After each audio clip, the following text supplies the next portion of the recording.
I saw when I was pregnant with Eden. It took 3 pregnancies to get this information. Hey, what's up? I'm Dominique, and in today's video, I'm gonna be sharing my best tips of dealing with hyperemesis, or HG as some people call it, during pregnancy. A few years ago, I posted a video titled My Battle with Hyperemesis. I was about 25 weeks pregnant with my first daughter, Nevaeh, and I sat down and talked to you about my experience with hyperemesis up to that point. I talked about how I lost 25 pounds. I talked about how I was in the hospital for about 3 months. I talked about how I had healthcare nurses and it was just horrible, and I shared my experience up until that point. It's a really raw video. I haven't watched it back since then, but I will link it down below if you guys haven't seen it, if you want a real raw emotional experience dealing with hyperemesis so that you don't feel alone. Since I posted that video, so many women DM me over on Instagram asking me for my best tips of dealing with hyperemesis. How can I get help? What worked for you? Looking for some type of relief. And unfortunately, I deal with hyperemesis my entire pregnancy. From week 8 roughly till I give birth, I deal with hyperemesis. So I'm going to be sharing the tips that work for me to keep it very mild. I live next to a military base, so excuse the jets. This is the only time I have to film. I really hope this video is super informative and helpful. Please excuse the jets. If you aren't subscribed to my channel, be sure to do so and turn on my post notification bell so you are notified when I do upload next. Give this video a thumbs up, and let's go ahead and get started. All right, I have it all written down. Eden is beside me. Say hi, Eden. She's my 3rd babies. I deal with hyperemesis with all of them. So if mommy can get through it, anybody can get through it. Right, Eden? Say anybody can get through it. All right, my first tip, this isn't useful. This is not gonna be a useful tip for first-time moms because obviously hyperemesis like slapped you in the face. You didn't know you were gonna have it. But moms who wanna get pregnant again, but they're scared to get pregnant because they're gonna be out for so many weeks, be proactive. This is like my biggest tip and my best tip. Like, this is it. Be proactive. So you know you're gonna be out for a few weeks. Have all of your ducks in a row so that when you're out, you don't feel like you're neglecting everybody because you have everything taken care of. If your kids are in school and they have to go to school, see if your spouse can take them to school. If not, see if your mom or your sister or your brother, see if a parent of one of the other kids at school can take your kids to school. Have that set up. Make food, make an abundance of it so you can breeze it so that when you're unable to cook for one night, your spouse can heat it up and it's bam, you got dinner and you cooked it, but you couldn't actually like sit down and make it that night, but it was there. Have help. If you are unable, I'm out of the game for 12 weeks. Easy, I'm out. So have help. I asked my mom to come over. She lives back home in Florida. We're currently in Virginia because that's where my husband's stationed. She flew up and did all of my laundry and cleaned all of my dishes, and I had help. See if you have somebody in your group who can help you out with that. Like, be proactive. Have all of your ducks in a row so that when you get pregnant, you don't feel like, oh my gosh, little Tommy isn't gonna have his mommy around because she's gonna be sick. You know, but little Tommy's fine because he can go stay at Auntie Lou's house. I don't know, making up names, or grandma or whatever. He's gonna be fine. You've already made dinner for him. His daddy can warm it up. You're gonna be okay. That's my best tip. Be proactive. My next tip, I would say it's controversial, but honestly, if you're dealing with hyperemesis, I don't think it's that controversial, but you need to take your medication. I don't mean like your prenatal. I'll get to that in a second. I mean like nausea medication. I could not imagine going through hyperemesis without medication. I know medication is very controversial. That's why I was scared at it, but I'm going to. I don't like taking medicine. I don't like it at all. I do not take medicine when I have a headache or when I'm PMSing or I have like a cold. Like, I don't like taking medicine, but when I'm dealing with hyperemesis, you best believe I'm taking it. So if you're a first-time mom, I don't know if they're gonna just immediately give you nausea medicine, but when I was pregnant with my 2nd and my 3rd, because I already dealt with it and I went into the OB and I was like, yo, I need medicine, they were much more accepting to give it to me immediately. So when I would get pregnant, or when I got pregnant, I would go to the OB and I would say, hey, I want you to confirm my pregnancy. They confirmed my pregnancy at whenever I took the positive pregnancy test, and I got it at home positive and they confirmed it. Before I felt nauseous, I said, hey, I need you to prescribe me. I'll tell you what I got, but everyone's different. So what works for me may not work for you. I asked for Zofran, the 8 mgs, because the 4 mgs don't do nothing for me. And I do the ones that I can swallow, because the ones under the tongue, it has a flavor to it, and that would make me throw up. Oh, it was gross. So 8 mgs of Zofran, the swallowable kind. I would take that. Before it kicked in, I would probably take it like every 6 hours, and then once it like hyperemesis kicked in, I would take it like every 4. And then I would take, once hyperemesis actually kicked in, I would take a suppository at night so that I wouldn't have so much nausea when I woke up the next day. So that's kind of TMI, I guess, but that's my medicine. Zofran, and then I forget what the suppository is called, but I took that at night.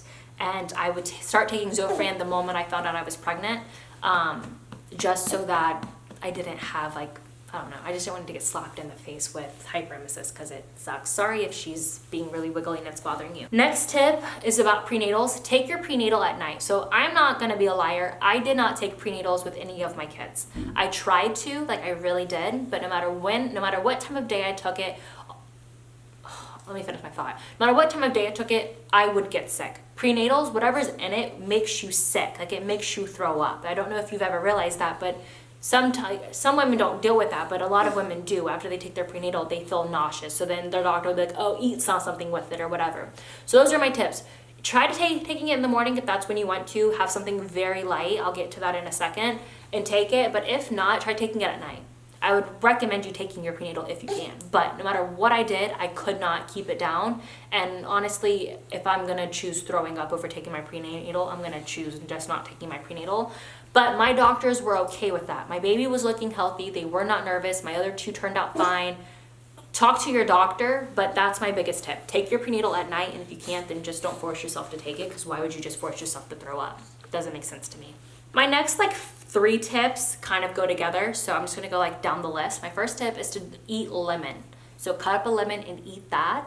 Lemonade is really good. Just don't make it too sweet, but you do want the sweetness there.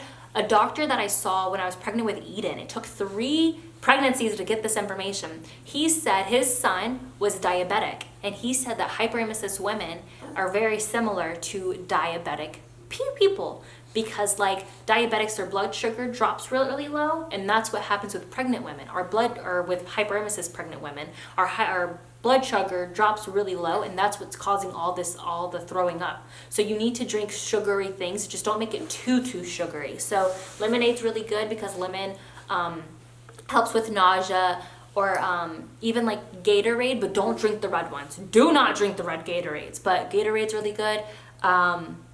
Powerade, I guess. I just don't drink Powerade. Just don't drink the red ones either. But lemon is really good, or a lemon candy, a sour lemon candy. All of that would be really good for you to try. The next tip is gingerale. Honestly, the first 12 weeks, this is the only thing I can drink. Sprite, I'll throw it up. Gingerale, honestly, is the only thing I can drink besides lemonade-ish. The carbonation and the ginger just really help my stomach. With that, with the lemonade, with your Gatorade, with your ginger ale, baby sip it. Do not take full sips of anything, anything. You're gonna sip it this sounds so dramatic, but guys, it's so, there is a math to all of this. You can't over sip anything or you're gonna throw up. You can't do this or you're gonna throw up. I get it. So, gonna take baby sips, baby sips, and then wait 10 minutes. And then take another sip. But what I like to do is I like to sip a little bit and wait to see if I throw up. And if I don't throw up, I give myself a time frame, 10 minutes, 20 minutes, I'll take another sip, wait that same duration, and then take another sip. If you put too much on your stomach, you will throw it up. So don't drink too much of anything. I get that you're thirsty, I get that you're throwing up and you think you're becoming dehydrated. Do not overdo it. Don't overdo it. So that's my sips. So with that, with not overdoing it and being really light, eat ice pops. I know there's baby ice pops, whatever that baby drink is that has electrolytes in it that you can have ice pops with it. I don't know what it's called. I'll put it up on the screen, but that's really gross to me. I legit just eat normal ice pops. They're $3 for 50 of them. And that's what is up, Eden? Oh, you're hungry. I'll feed you in a second. I don't want to put my boobie all over the internet. Don't eat it super fast, okay? Take a bite, let it digest, wait a few minutes, take another bite, be really slow, listen to your body. But that, honestly, ice pops was the only thing I ate for weeks during the beginning of my pregnancies, because it's the only thing that I could keep down. The next, I think this might depend on your insurance. I have TRICARE because my husband's in the military, but if you're able to, get IV fluids. If you are unable to keep anything down, I would say longer than 2 days. Like if you're, every time you like take your baby sips of ginger ale and you're still throwing it up, you're eating your ice pops really slowly and you're still throwing it up, you're unable to keep anything down, go to the hospital and get IV fluids. You do not want to become dehydrated. Like, do not let yourself become dehydrated. Don't do it. So call your OB, tell them, hey, I haven't been eating for the last 2 days, or I haven't been able to keep anything down for the last 2 days. Can I go to the hospital and get IV fluids? They are most likely going to say yes. And I always feel amazing after getting IV fluids. I feel so good. So if you're able to, I don't know how much it costs for like people with their insurance. For me, it's really inexpensive to go, so I will pay it. But if you're able to, do it. If you're not, I'm sorry. I would honestly try to figure out how you can. But that's like a really good tip, because there are days where I can't keep anything down and none of this is working, and I need something to give me relief, and that's like the only thing that'll do it. And normally when you go for IV fluids, they'll give you in your IV like Zofran or something, a nausea medication, and I'm just feeling amazing. So if you can, do it. Next tip, I've kind of like already hinted to this, eat small meals. Do not let yourself get full. Never eat, I'm gonna have to feed Eden.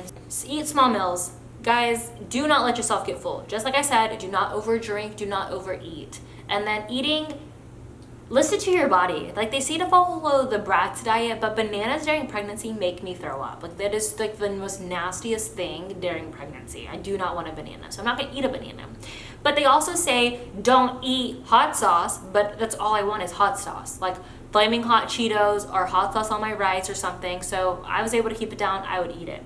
But listen to your body, just don't let yourself get full. Like whatever you would feed your child at dinner time, eat less than that, pretty much is what I'm saying. Eat very slow, take your time, do not rush it. Normally, like the beginning stages, like the first 25 weeks of pregnancy, I wouldn't eat lunch with my family. I would go upstairs and sit down in the room, and a small portion that was smaller than my kid's size would take me like 45 minutes to actually eat because I didn't want to throw up. Like, take your time. Slow down, get the nutrients if you can, and if you end up throwing up while you're eating, do not continue to eat. It's not worth it. Just eat your ice pops. My next tip is to get rest whenever you can. It's really hard, I know. I had 2 little ones at home when I was pregnant with Nevaeh, and getting rest was very hard to find. I would get rest whenever the kids were sleeping, or when Jordan got home, I would try to go down like to bed early and he would take over for me. I would just sleep as much as I can. I was really lazy during this time, so like the kids would get up, I would make it to where like they could get their own cereal, and like it was easier for them to get things so that mommy didn't really have to move a lot. But that also goes into being proactive, having things in place that make it easier for everybody else so that when you're not able to do something, you don't have to. Here come my kids. Yeah. Scoot over, say hi. Her. That's not it. Yeah. Yeah. Hey, Nevaeh. You have fun? Okay, move, puppy. Move. Excuse me. Can you sit down, please? Jordan, can you sit down? Can you sit? Mommy's trying to film. All right, my last advice. All right, so my last tip is to have crackers beside your bed so that like whenever I would get up in the morning, I couldn't just like get up. I would need to eat like I guess like 3 maybe. Like I kept it very light, crackers, and just laid in bed for maybe 20 minutes and then get up, and that would normally like keep something on my stomach to where I wasn't throwing up. But yeah, those are my best tips. I really hope this video was helpful. If you're currently pregnant and dealing with hyperemesis, 1, congratulations for being pregnant. That is so exciting, and I really hope you and your baby are doing well.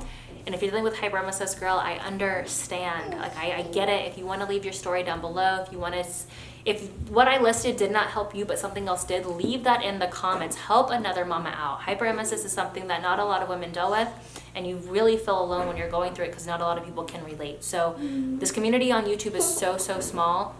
Sorry that my camera is wobbling. My son is literally crawling underneath the camera. Jordan, stop. I'm gonna go since everyone's home, but I really hope this helped. If you have any other suggestions for what women can do, leave them down in the comments below. Be sure to subscribe, turn on my post notifications, and I'll see you guys in my next video. Bye. Hey. Bye. You're so cute, baby. I love you. 1, 2, 1, 2, 3. I've been feeling so small. Watch the clock ticking off the wall. But tonight I'm letting it go. Spend my coin for sure.